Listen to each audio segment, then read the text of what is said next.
A mean bully slapped a 78-year-old woman, and she fell to the floor in a busy restaurant. Everyone in the room just watched. They were frozen in fear, too scared to say anything. The bully laughed, thinking he was a king in his small town that no one could touch. He believed he had all the power. But he made one big mistake. He didn't know her son was a Navy SEAL, and that he and his dog partner were about to walk right through that door. Before we start, tell us where you are watching from.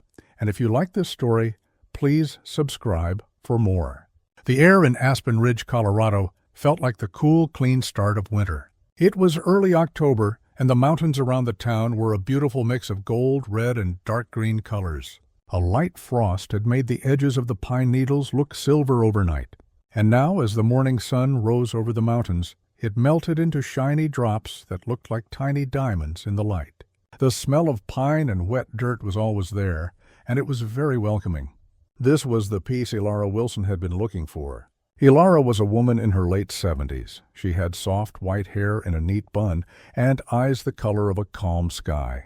She pulled her knitted shawl tighter around her shoulders. She was a widow, a woman who had gone through the hard times of a long life with a quiet grace that people sometimes thought was weakness. But deep down, she was as strong as steel, made strong by love, loss, and raising a wonderful son. That son, Owen, had just bought a beautiful private house on the edge of Lake Serenity just outside of town. He insisted she deserved a peaceful place away from the city's noise. This long vacation was his gift to her, a place where she could relax. She pushed open the glass door of the mountaintop diner. A bell rang cheerfully to show she had arrived.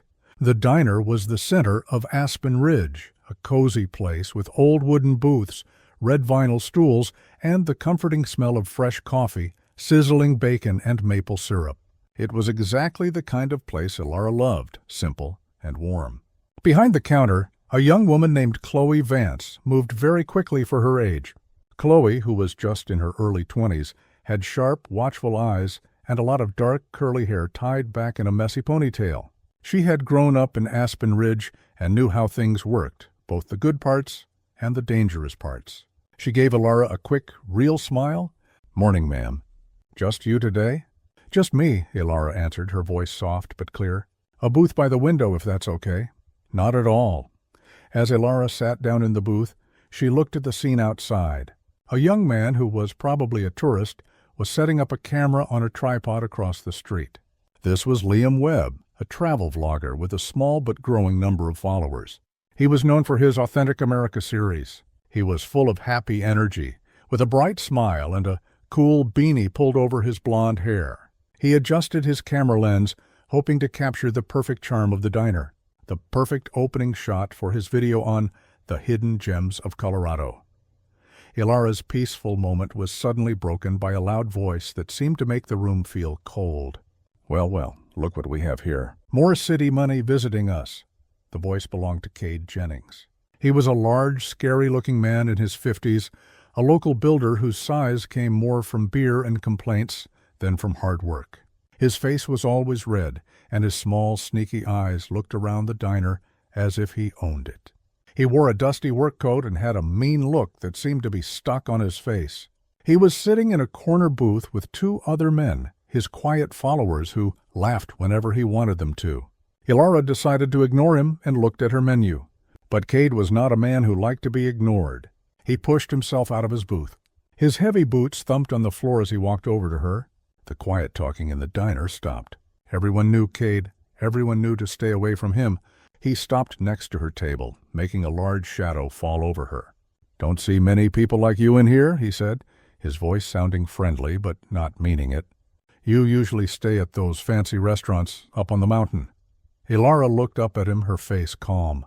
"I think the coffee here is much better," she answered politely. Behind the counter, Chloe's smile was gone. Her jaw was tight. She knew exactly what was happening. Cade Jennings was the muscle for Sterling Croft, the builder trying to buy all the land by the lake. Cade's job was to convince people who didn't want to sell. Chloe slowly reached under the counter. Her fingers found her phone. She propped it up secretly between a napkin holder and a stack of menus, making sure the camera could see Elara's booth clearly, and pressed record. This wasn't the first time she had seen him bully someone, but this time felt different, more mean. Cade's mean look got wider. Is that right? Well, enjoy it while you can. Some of us are trying to keep what makes this town special, not turn it into a playground for rich people who don't belong. I promise you. I don't plan on changing your town, Ilara said, her voice staying calm, even though she felt a knot of worry growing in her stomach. She thought of her late husband, a very kind and quietly strong man. He would have known how to deal with a man like this, not by being mean, but with a strong, steady dignity that would make a bully feel small. She used that memory to feel strong. "Oh, I think you do," Cade snapped back, his voice getting louder. Everyone in the diner looked, including Liam outside, who now zoomed his camera in, interested by the drama happening. "I hear you're the one stopping progress over at the lake. You got a really nice offer for that property your son bought, but you're just too stubborn to be reasonable." So that was it. This wasn't a random mean act. It was on purpose. It was about the house. Owen had warned her that the builder was pushy, but she hadn't expected this. "The house is not for sale," Ilara said, her voice firm. "My son bought it for our family." Cade leaned in closer, his voice dropping to a scary growl. "Your family? You mean the son who's never here?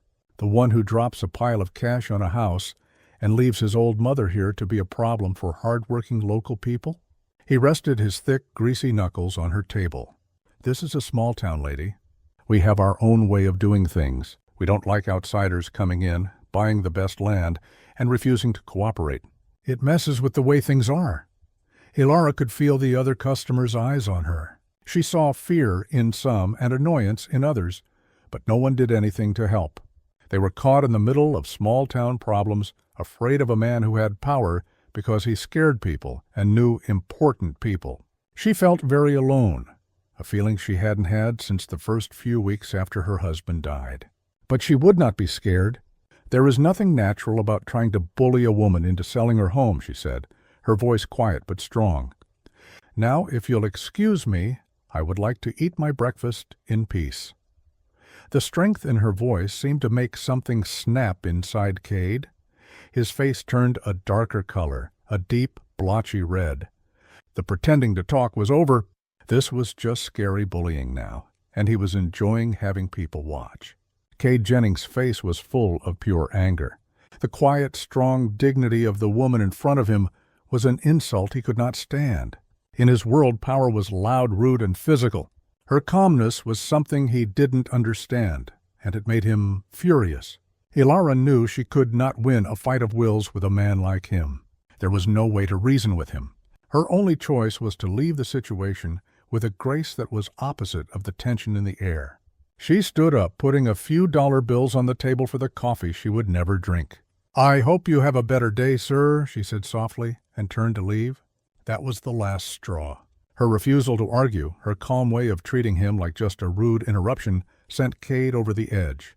He moved surprisingly fast for a man of his size, stepping in front of her to block her way to the door. "You think you're better than me?"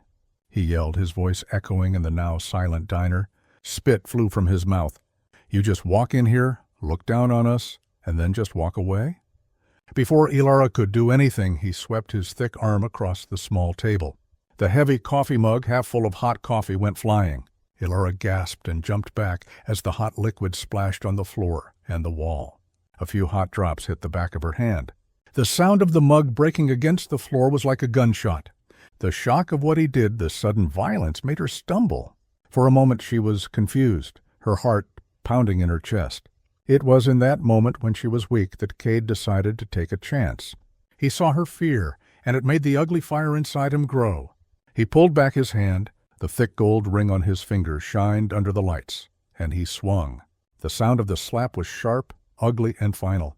It cut through the silence, a sound that everyone there would remember forever.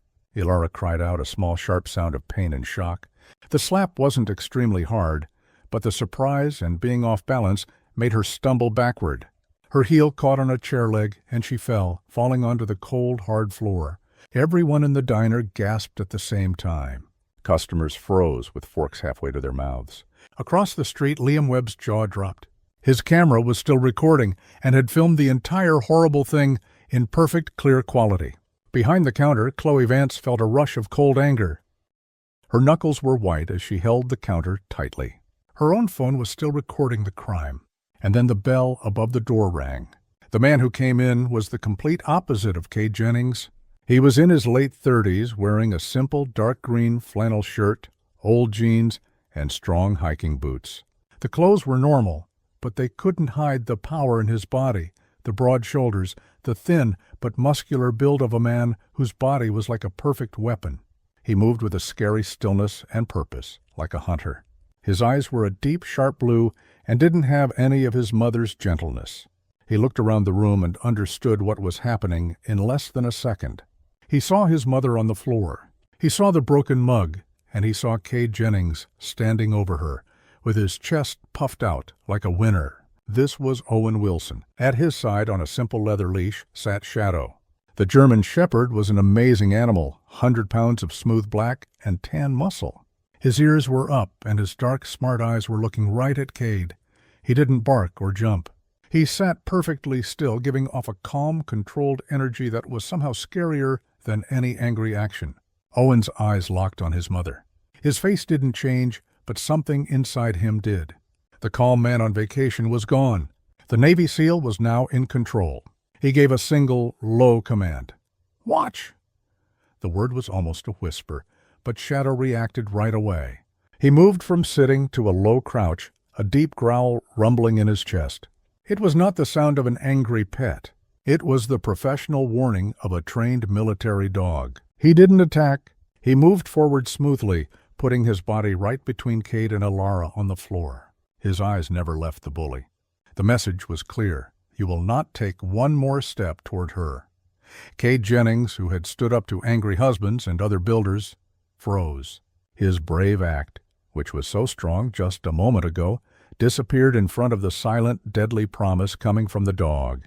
He took a step back without thinking. Owen ignored him completely. He walked forward, his steps silent and careful, and knelt next to his mother. "Mom, are you okay?"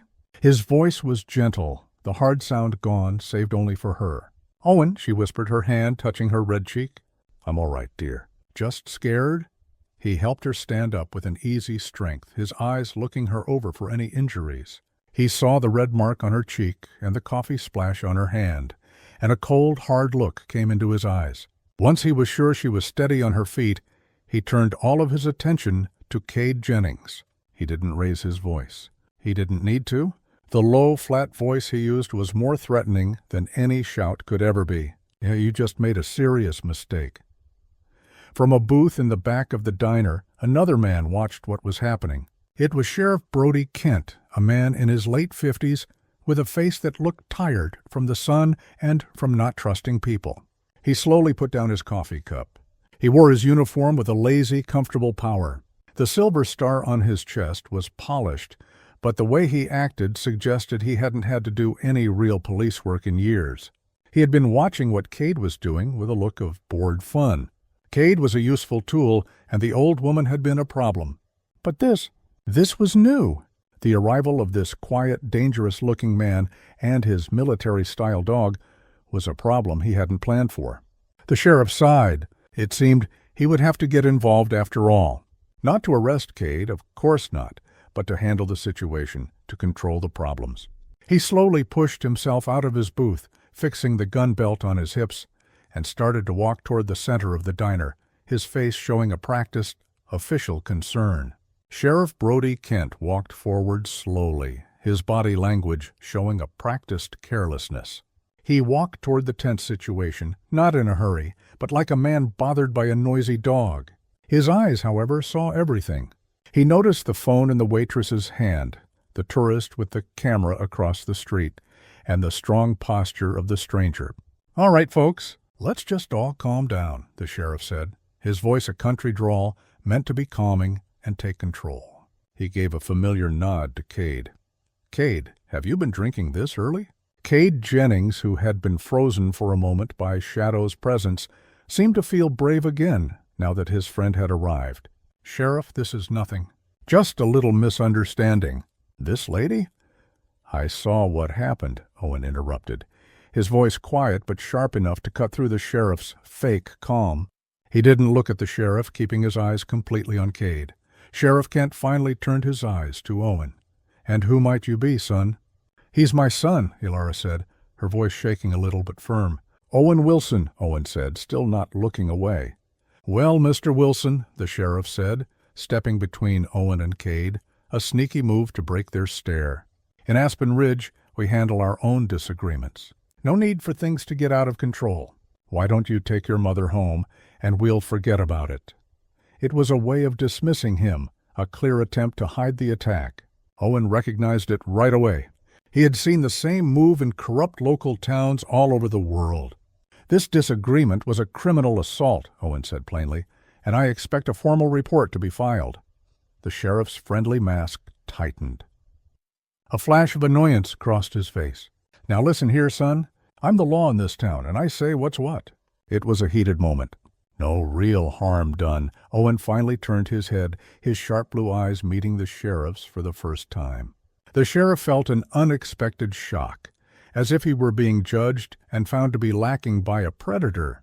"My mother was knocked to the floor," Owen said, each word exact and cold.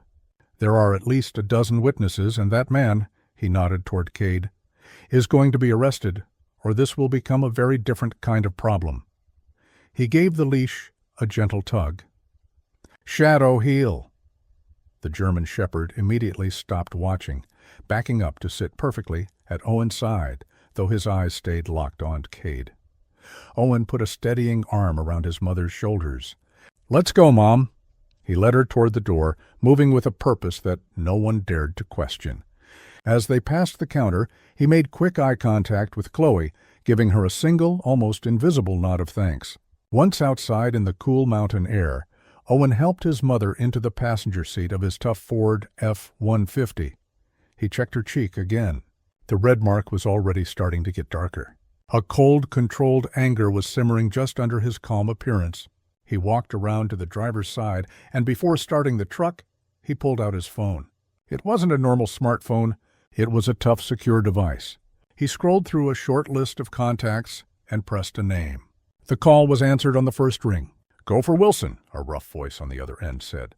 "This is Owen Wilson," he began, his voice showing no emotion, a big change from the gentle tone he used with his mother.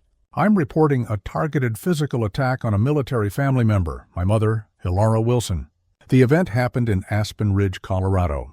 The attacker has been identified. Local police are here and seem to be crooked. I am asking for an immediate NCIS contact and for a formal case file to be opened." He listened for a moment. "Yes, I have the family members safe. We are going to a safe place. I have multiple civilian video recordings of the event. I will send them when it's secure." He ended the call. Meanwhile, across the street, Liam Webb was having a vlogger's dream come true. His hands were shaking with excitement. He knew for sure that he had just filmed the video of a lifetime. He didn't wait. He packed up his equipment, rushed back to his rented cabin, and immediately started uploading the raw, unedited video to his channel. He thought hard about the title for a few moments before choosing pure, uncut viral gold. Bully savagely attacks elderly woman. Confronted by Navy SEAL and K-9 protector, he hit publish. The result was instant. In the first hour, the video had 100,000 views. By the third hour, it had passed the million mark. The internet's anger was like a tidal wave. The comment section was a flood of fury and support. "That old man is a coward. Find him!" "Did you see that dog? That's a trained military K-9. Good boy." "Who is that hero? Someone get him a medal." The video was shared by every major veteran support group on social media. It was picked up by news sites, then by cable news channels. The small ripple had become a tsunami. In a sleek, glass-walled office in Denver, Sterling Croft, a man in his late 40s with slicked back hair and a suit that cost more than most cars, slammed his fist on his mahogany desk. Sterling was the man behind the Aspen Preserve Project, a man who saw landscapes not as beautiful places, but as items on a budget sheet. He was watching Liam's video on his computer, his handsome face twisted in an angry snarl. "Idiot," he hissed, grabbing his phone. He dialed a number. "Lumba, get me Thorn, now." A few miles away, Mayor Garrison Thorne, a man in his early 60s whose polished, grandfatherly look hid a core of pure greed, was in a meeting about making the town look nicer. His phone buzzed with an urgent text. He excused himself, stepping into his private office and answering the call. "Sterling, this had better be important." "Your man, Jennings, is a problem," Croft spat, his voice tight with anger. "He's all over the internet, attacking some old woman. And not just any old woman. Apparently, her son is some kind of special forces soldier." Mayor Thorne felt a cold knot form in his stomach. He quickly pulled up the video on his own computer. He watched the slap, the fall, and the arrival of the quiet, dangerous man and his dog. He heard Cade's voice loudly mentioning the real estate deal. "This is a disaster," Thorne breathed. "You need to fix this, Garrison." Sterling Croft's voice was like ice. "You and your pet sheriff bury it. Discredit the video, pay off the woman, I don't care what you do. But if this mess ruins the final land deal, the investors are going to want to know who is responsible. And I will give them your name." The line went dead. Back in Aspen Ridge, internet detectives were already at work. Using face recognition and checking local business lists, they had a name in under an hour. Cade Jennings, owner of Jennings Construction. Within another hour, they had connected him to his main client, Sterling Croft and the Aspen Preserve LLC, and from there, it was a short jump to his biggest political supporter, Mayor Garrison Thorne, who had personally pushed for the zoning changes for Croft's project.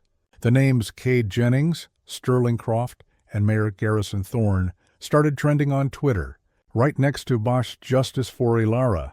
The ripple had reached the shore, and it was about to crash down on them all. The meeting happened in the back room of a fancy hunting lodge, a place smelling of old leather, cedar wood, and secret deals. This was Mayor Garrison Thorne's unofficial office, a private place of power far from the public view of City Hall. Sterling Croft was already there, pacing in front of a giant stone fireplace where a low fire crackled. He had driven up from Denver himself. His fancy suit looked very out of place against the rustic room. Sheriff Brody Kent leaned against a wall, cleaning his fingernails with a pocket knife, the picture of bored disinterest. Mayor Thorne entered and closed the heavy oak door behind him, shutting out the world. "The problem is contained," he announced, though his voice didn't sound confident. Sterling Croft spun around. "Contained, Garrison? Your problem has its own hashtag and is the #1 trending video in the country. My investors are calling. They're seeing headlines linking my company to a violent attack. Contained is not the word I would use." "Cade is a fool," the mayor admitted, pouring himself a large glass of bourbon from a crystal bottle. "But he's our fool. Brody has already had a word with him. He'll keep his mouth shut." The sheriff grunted that he agreed without looking up. "It's not about Cade keeping his mouth shut," Croft snapped, his voice sharp and loud. "It's about the woman's son, Owen Wilson. My people have been digging. The man is a ghost. No social media, no public records, besides basic military service. But he's not just a soldier, Garrison. He's a Navy SEAL on active duty. Do you have any idea what that means? It means he's a professional problem solver, and we," he gestured around the room, "are now his problem." This was the center of their conspiracy, revealed in the firelight. For 2 years, the three men had run Aspen Ridge like their own private kingdom. Their plan was simple and brutally effective. Sterling Croft, with his rich and morally questionable investors, found the best real estate, especially the undeveloped land around Lake Serenity. Mayor Thorne would then use his political power to change the zoning of the areas, create paperwork problems for existing owners, and approve Croft's projects with suspicious speed. Their final and most important part was enforcement. That's where Sheriff Kent and men like Cade Jennings came in. When a homeowner refused a low offer, the harassment would begin. Sheriff Kent's deputies would suddenly start giving tickets for small rule violations. Permit requests for simple home repairs would get lost in a pile of paperwork. Then, Cade Jennings and his crew would step things up: accidental property damage, late-night noise, verbal threats. Most people, especially retirees or vacation homeowners, would eventually break. They would sell for a low price just to escape the nightmare. The plan had been perfect. They had already bought 70% of the lakeshore. Ilara Wilson's property was the final critical piece. It was the largest piece of land with the best view, the key to unlocking the entire multi-hundred-million-dollar Aspen Preserve luxury resort. Her stubborn refusal to sell, inspired by her son's wish for her to have a peaceful place, was costing them millions in potential profits. The attack was supposed to be the final terrifying push. It was supposed to show her she wasn't safe, that her peaceful retirement would be anything but. "The son is just one man," Sheriff Kent finally said, closing his knife with a snap. "He's on vacation. He'll make some noise, file a complaint, and then he'll have to go back to whatever hole he crawled out of. In the meantime, I'll handle things here."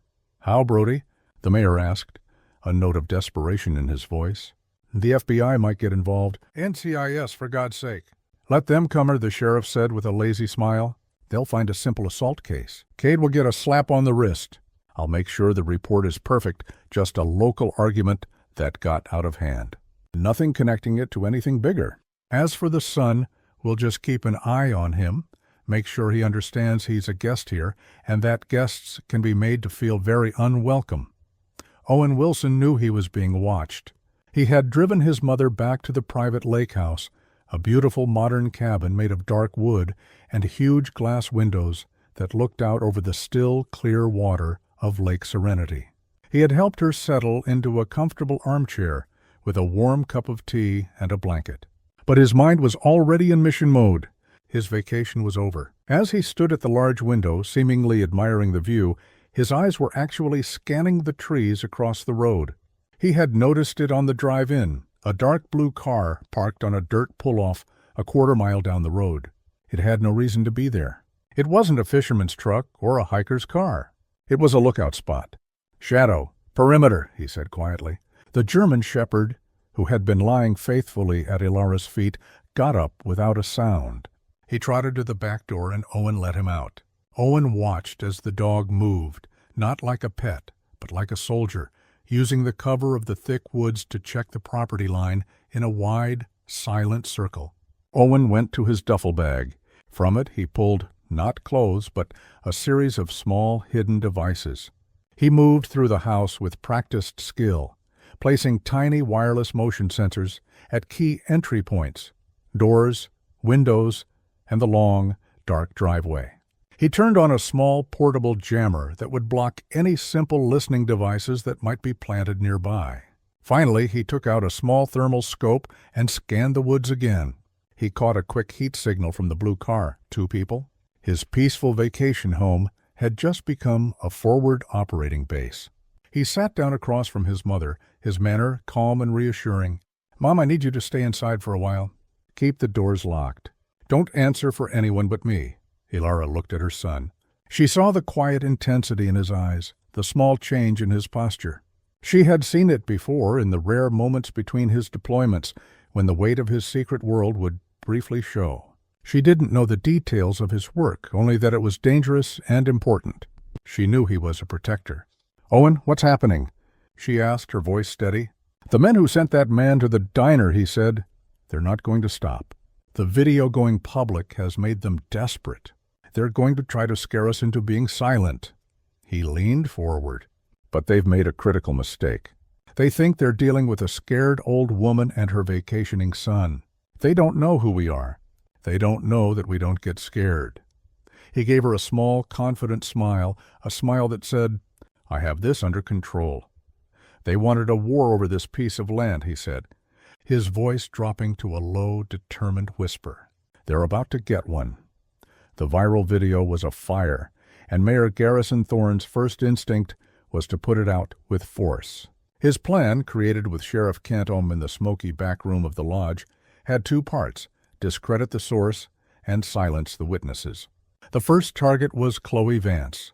She was in the middle of her afternoon shift, the diner still buzzing with gossip about the morning's events, when her manager, a constantly nervous man named Howard, called her into his tiny, messy office.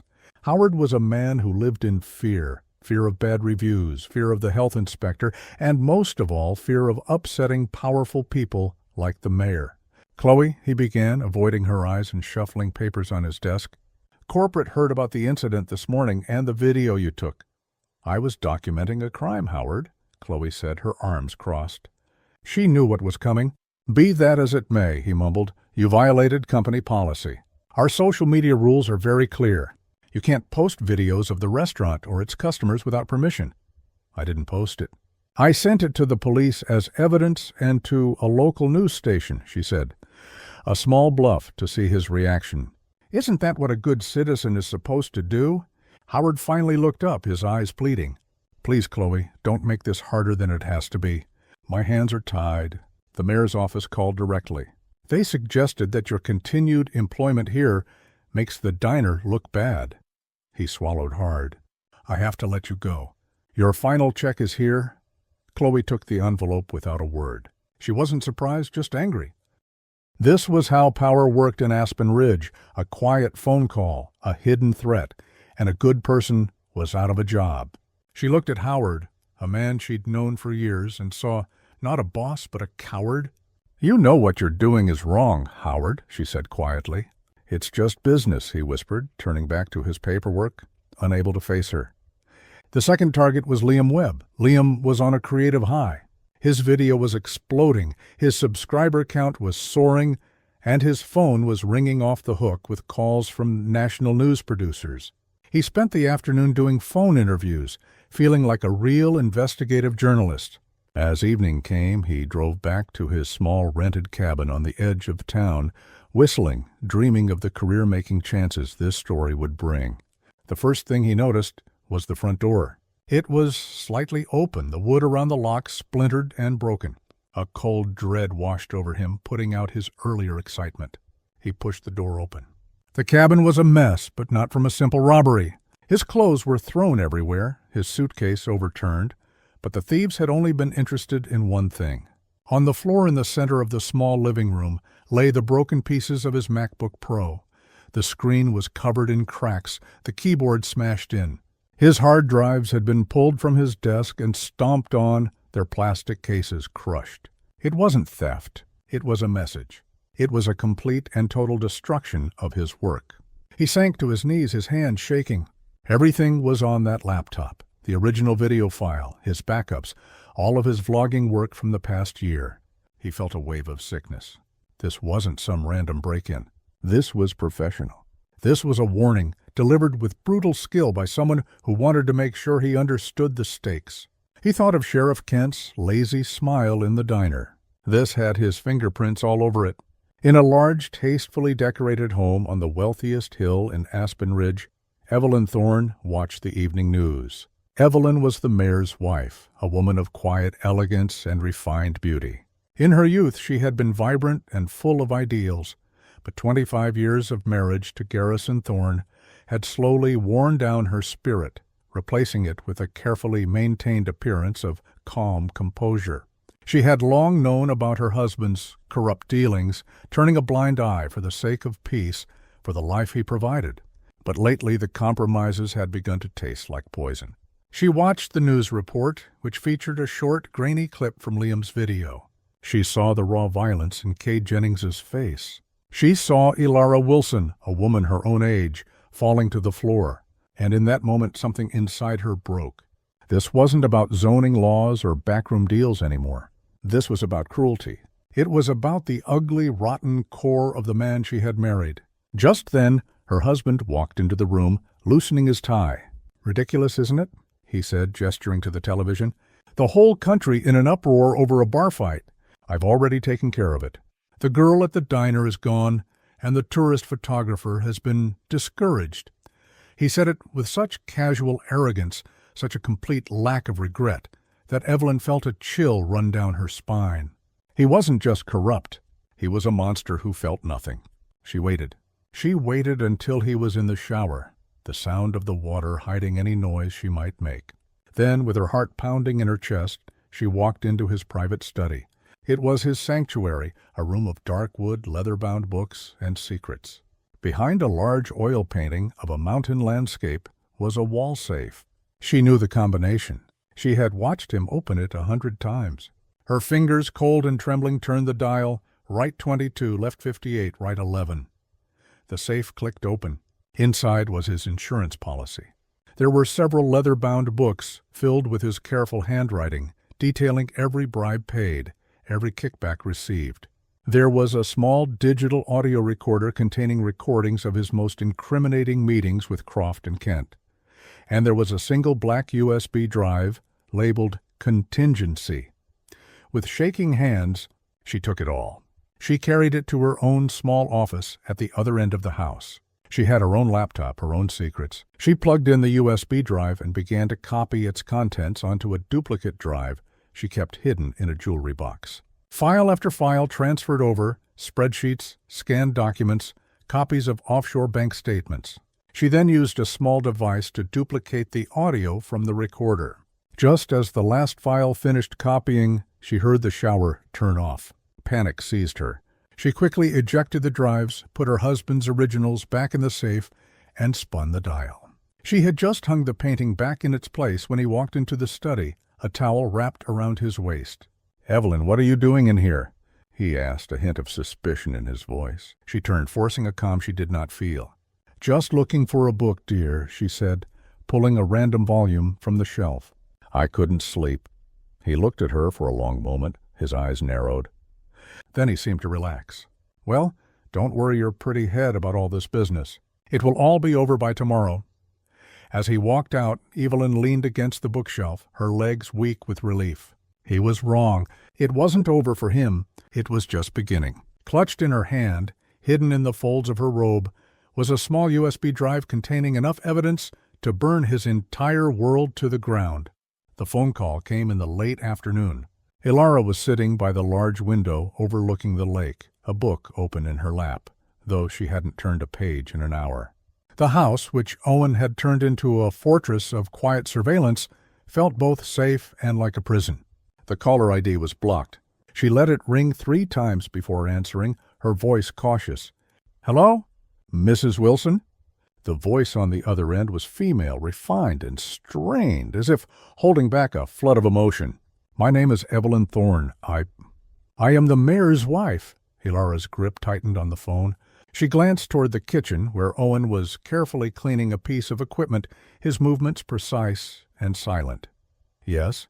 "I know this is a terribly forward request," Evelyn continued, her voice dropping to a near whisper, "but I was hoping you might be able to meet me. I feel I owe you a personal apology for what happened at the diner, for the unwelcoming reception you've received in our town." It was a believable excuse, but Ilara's instincts told her this was about something far more important than an apology. "I'm not sure that's a good idea, Mrs. Thorne." "Please," Evelyn's voice cracked slightly. "There is an old chapel, St. Jude's, on the edge of town. It's always quiet. In 1 hour. I wouldn't ask if it weren't a matter of the utmost importance." Ilara paused, her mind racing. A public apology from the mayor's wife would be a powerful statement. But the secrecy, the urgency, this felt different. It felt dangerous. She looked at Owen again. He was her protector, but she was not a passive person in this battle. She had a role to play, too.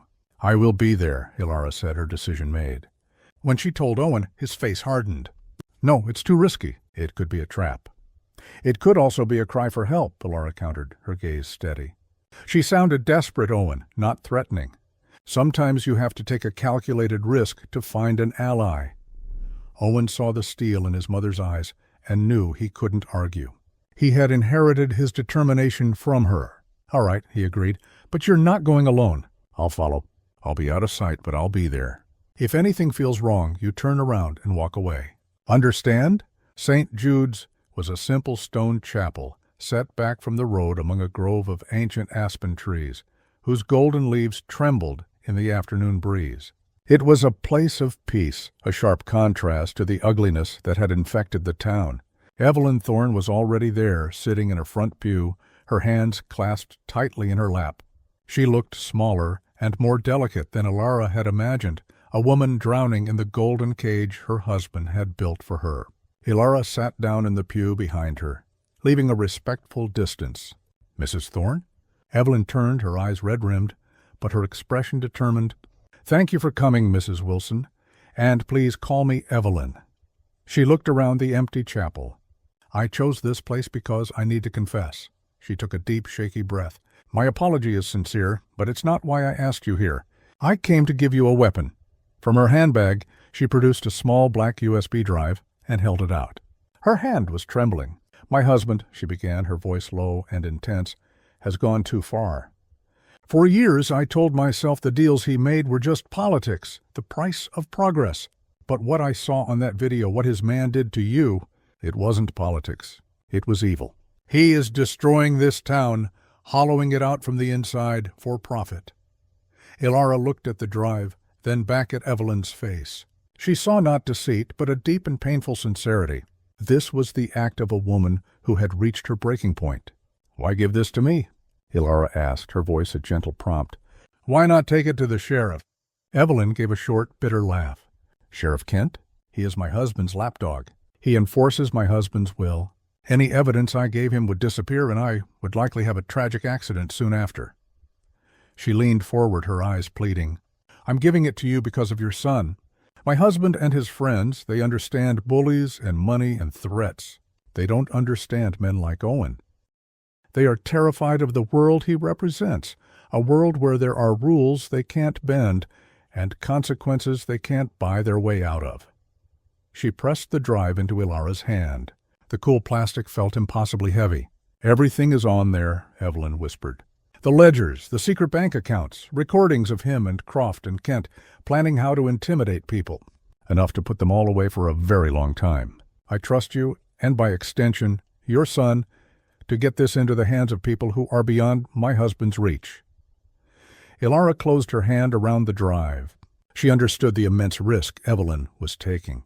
This was not just an act of conscience. It was an act of profound courage. "You are a very brave woman, Evelyn." "No," Evelyn said, standing up, a single tear tracing a path down her cheek. "I am a coward who has stayed silent for too long. I pray I am not too late." With that, she turned and walked quickly out of the chapel, leaving Ilara alone in the silence with the key to Aspen Ridge's salvation. When Ilara returned to the lake house, Owen was waiting by the door, his posture tense. He relaxed slightly when he saw she was unharmed. "Are you okay?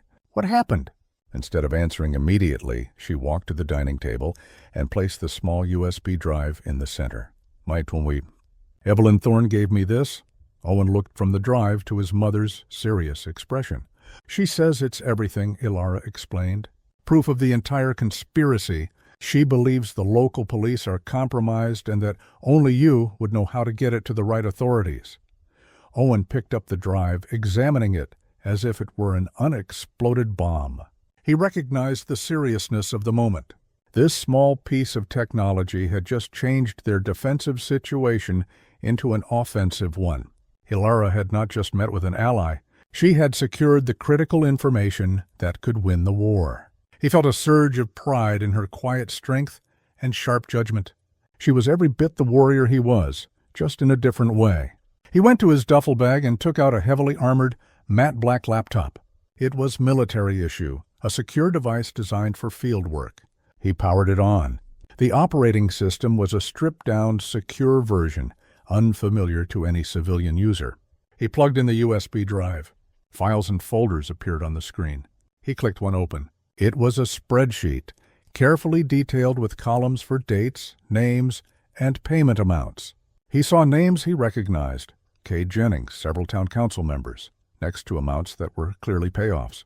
He clicked on an audio file. Mayor Thorne's voice filled the quiet room, clear and damning. "Kent will handle the vlogger. Make it look like a robbery. We need that video to disappear." He opened another file. It was a scanned deed transfer showing a property sold by a harassed family to a shell company for a fraction of its value. The shell company was owned by Sterling Croft. He sat back, a slow breath escaping his lips. It was all there, a systematic criminal operation laid bare. He looked at his mother, his expression grim but determined. She was right. "This is everything?" He picked up his encrypted satellite phone and made a second call to his contact in Special Operations Command. "This is Wilson," he said, his voice hard as steel. "The situation here has escalated. I have come into possession of significant evidence detailing a multi-level criminal conspiracy involving public officials. The evidence is digital and time-sensitive. I am formally requesting an immediate and direct handoff to a joint NCIS and FBI task force." This needs to come from the top down. I repeat, the local authorities are compromised. This needs to be a federal operation, and it needs to happen now. The arrival of the federal government was not a thunderous raid. It was a quiet, creeping dawn. 2 black SUVs with no official markings rolled into the sleeping town of Aspen Ridge just as the first pale light of morning broke over the eastern mountains. They didn't use sirens. They didn't need to. Their silent, purposeful advance was more intimidating than any sound could be. The lead vehicle pulled up the long driveway to the lake house. Owen was already waiting on the porch, Shadow sitting calmly at his side. He had been up all night watching, waiting. A woman in a crisp, dark pantsuit stepped out of the passenger seat. She was in her 40s with dark hair pulled back in a severe bun and a sharp, intelligent face that had no room for small talk. This was Special Agent in Charge Isabella Rossi of the FBI's Denver field office, a woman known for her careful attention to detail and her complete intolerance for corruption. "Mr. Wilson?" She said, her voice a low, professional alto. It wasn't a question. "I'm Sac Rossi. We spoke to your CO. Thank you for securing the asset." "Agent Rossi," Owen replied, nodding. "Balin, my mother is inside. The drive is on the kitchen table." Rossi's team, a mix of FBI and NCIS agents, moved with a quiet, synchronized efficiency that Owen recognized and respected. They swept the house for bugs, set up a secure communications link, and treated his mother with a gentle, professional respect. A forensic technician in a polo shirt and slacks took the USB drive from Owen, placing it in a static-proof evidence bag. "The evidence you and your mother have provided is substantial," Rossi said, standing with Owen on the porch as her team worked. It confirms several ongoing investigations into Mr. Croft's activities across multiple states. What started as a local conspiracy here is turning out to be a branch of a much larger criminal enterprise. She looked out at the peaceful lake. "We're calling it Operation Clean Slate, and today we're wiping this town's slate clean." The first domino to fall was the mayor. Garrison Thorne was awake. He hadn't slept. He'd spent the night drinking bourbon and staring at his phone, watching his carefully built world burn down on social media. The final blow had come an hour before dawn, a call from a panicked Sterling Croft. "They know, Garrison. They know everything. My sources say the feds are moving, a joint task force." After the call ended, Thorne had walked to the large window in his study, the same window where his wife had stood just the night before. He saw them then, the black SUVs, one parked discreetly down the street from his own house. He knew with a sudden, gut-wrenching certainty what had happened. It wasn't just the video. It was Evelyn. She had done it. She had taken his secrets and handed them to his enemies. The one person he had never considered a threat had become his executioner. He felt a strange calm wash over him. It was the calm of a man who has run out of moves, out of lies, out of time. He was a king whose castle was about to be stormed, and there was no escape. He walked to his heavy oak desk and unlocked the top drawer. Inside, under a stack of Old Town charters, was a Smith & Wesson Model 10, the revolver he had been given when he was a young deputy decades ago. He'd kept it as a souvenir of a time when his goals were simpler, cleaner. He looked at the picture on his desk, a smiling photo of him and Evelyn on their wedding day. They had both been so young, so full of hope. Where had it all gone so wrong? He knew the answer. It had been 1,000 small compromises, 1,000 little acts of greed that had snowballed into an avalanche of corruption from which he could never dig himself out. He heard the crunch of tires on the gravel outside. The FBI was here. He could hear their quiet, professional voices in the driveway. He would not let them put him in handcuffs. He would not let them parade him in front of the town he had both built and poisoned. He would write his own ending. When SAC Rossi's team reached the front door, they found the study locked. They broke it down to find Mayor Garrison Thorne slumped over his desk, the old revolver still in his hand. His reign was over. The second domino fell in the heart of town. Sheriff Brody Kent was enjoying his morning coffee, his feet up on his desk, when SAC Rossi and 2 of her largest agents walked into his office without knocking. He slowly lowered his feet, a look of annoyance on his face. Well now, you folks are a little far from the big city, aren't you? What can I do for the FBI today? Rossi didn't waste time with pleasantries. She placed a warrant on his desk. Brody Kent, you are under arrest. The sheriff actually laughed, a short, barking sound. Arrest? For what? Defending my town from outside troublemakers? For conspiracy, obstruction of justice, and multiple violations of the Racketeer Influenced and Corrupt Organizations Act, Rossi stated, her voice as cold and hard as steel. Your town was a criminal enterprise, and you were its chief enforcer. The color drained from Kent's face. The word RICO was a death sentence. He knew what it meant. He looked from Rossi to the two stone-faced agents on either side of her. The lazy confidence that had been his trademark for 20 years dissolved into raw panic. This is a mistake, he blustered, standing up. You have no jurisdiction here without... We have a federal warrant, Sheriff, Rossi said, cutting him off. And as of this moment, your jurisdiction is limited to a 6-by-8-foot cell. She nodded to her agents. Cuff him. The sight of Sheriff Brody Kent being led out of his own station in handcuffs, his face a mask of disbelief and terror, brought the town of Aspen Ridge to a dead stop. People came out of their shops and homes, watching in stunned silence as the symbol of corrupt, untouchable power was stripped of his authority and led away like a common criminal. The final domino fell at 30,000 feet. Sterling Croft was not a man who waited for the axe to fall. The moment he'd hung up on Thorne, he had started his escape plan. A private jet was waiting for him at a small executive airport outside of Denver. His destination, the Cayman Islands, where he had millions stashed in untraceable accounts and no extradition treaty with the United States. He was in his leather seat, a glass of champagne in his hand, watching the runway lights blur as the jet sped up for takeoff. He felt a surge of relief. He had made it. He had outrun them. Suddenly, the plane's acceleration stopped.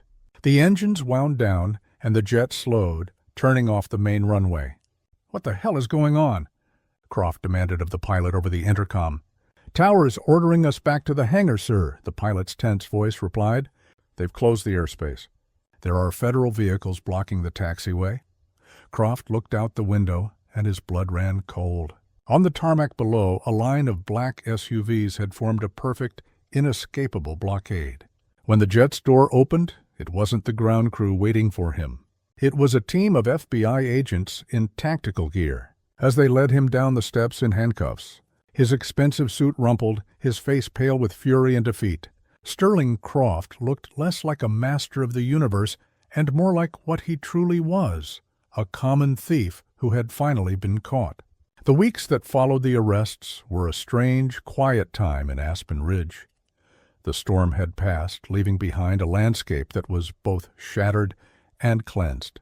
The federal presence, once a fleet of black SUVs, had shrunk to a small, discreet team of auditors, working out of a temporary office in the town hall. The names Thorne, Kent, and Croft were spoken only in hushed, warning tones like figures from a dark local legend. The state moved quickly to prevent a power vacuum. They appointed an interim town manager, a sharp, capable woman in her 50s, named Anya Sharma.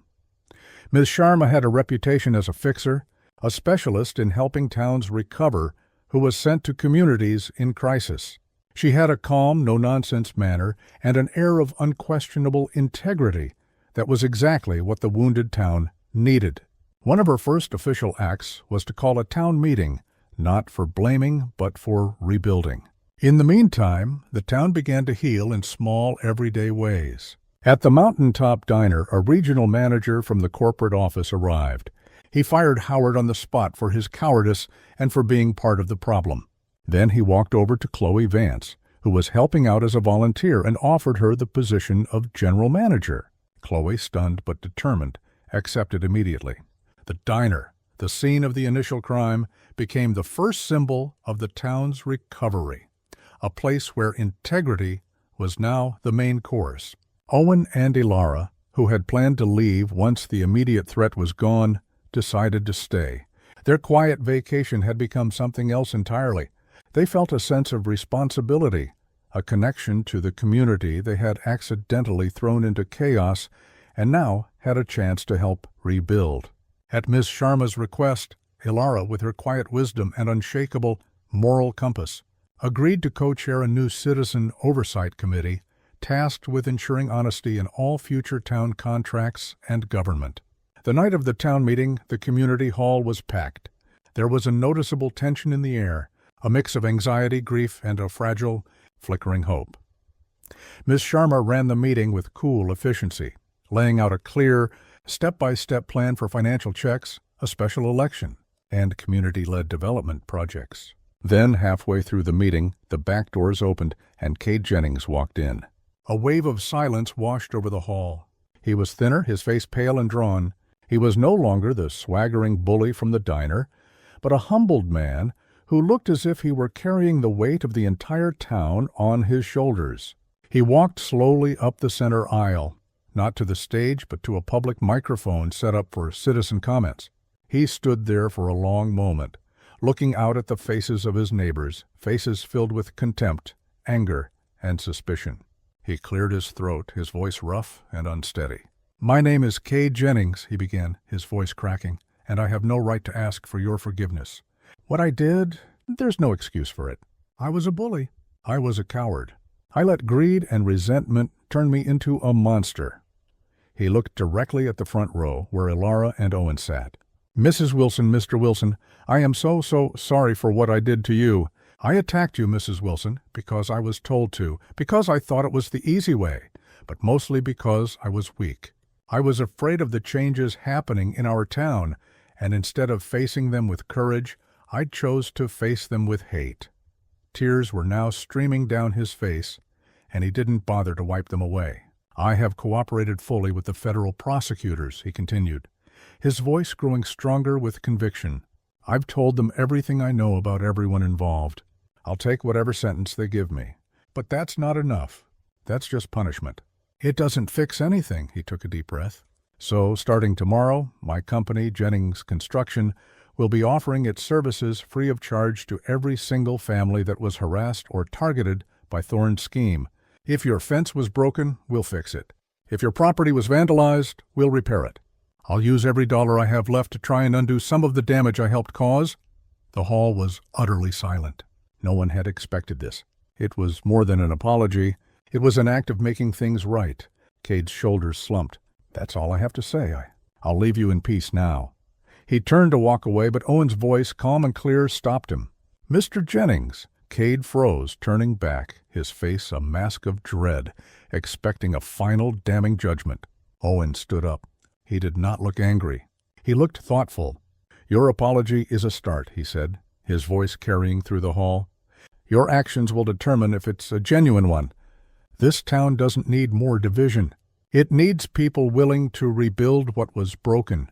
He looked at his mother, who gave him a small, affirming nod. "My mother and I," Owen continued, "accept your offer to help this community heal." It wasn't forgiveness, not yet, but it was something more important. It was a chance. It was a recognition that even the worst among them could choose a different path. A ripple of applause started in one corner of the room, then spread, hesitant at first, then growing stronger. It was not for Cade the bully, but for the possibility of redemption. In the days that followed, the town truly began to change. Cade Jennings was true to his word, his trucks becoming a common sight as his crews repaired damaged property, their work a quiet, daily apology. Owen found himself an unlikely community figure, his quiet strength a source of reassurance for many. But it was Shadow who became the town's true icon. The children, no longer afraid, would approach him cautiously in the park, and he would greet them with a gentle nudge of his head. He became a symbol not of the violence that had brought him into their lives, but of the quiet, unwavering protection that had saved them. He was Aspen Ridge's guardian, a silent promise that the town was safe now. One evening, as the sun set behind the mountains, painting the sky in fiery shades of orange and purple, Owen and Ilara sat on the porch of the lake house. The air was cool, and the only sound was the gentle lapping of the water against the shore. "You know," Ilara said, a soft smile on her face, "this wasn't exactly the peaceful retirement vacation you promised me." Owen looked at her, his expression gentle. No, he admitted, it wasn't. You were wonderful, Owen, she said, placing her hand on his. You protected all of us? Protecting you is always my mission, Mom, he replied quietly. That never changes, no matter where we are. They sat in comfortable silence, watching the first stars appear in the darkening sky. The house on the lake was no longer just a property on a map, a point of conflict. It was home. It was the place where a family had stood their ground, where a community had found its courage, and where, after a long and painful storm, a new dawn had finally broken over Aspen Ridge. If this story of courage, faith, and redemption touched your heart, please help us spread this light to others. Share this video with someone who needs a message of hope. Subscribe to our channel for more stories that honor integrity and uplift the human spirit. And please comment below, which character's quiet strength inspired you the most? Was it Alara's gentle defiance, Owen's protective calm, or Evelyn's brave decision to do what was right? We pray that God blesses every single one of you watching. We pray that He gives you the strength to stand firm in your values and the courage to be a protector for those in need. If you believe that good will always triumph over greed and that light will always scatter the darkness, please share your faith with us by writing Amen in the comments below. Thank you for being a part of our community. Be safe and be well.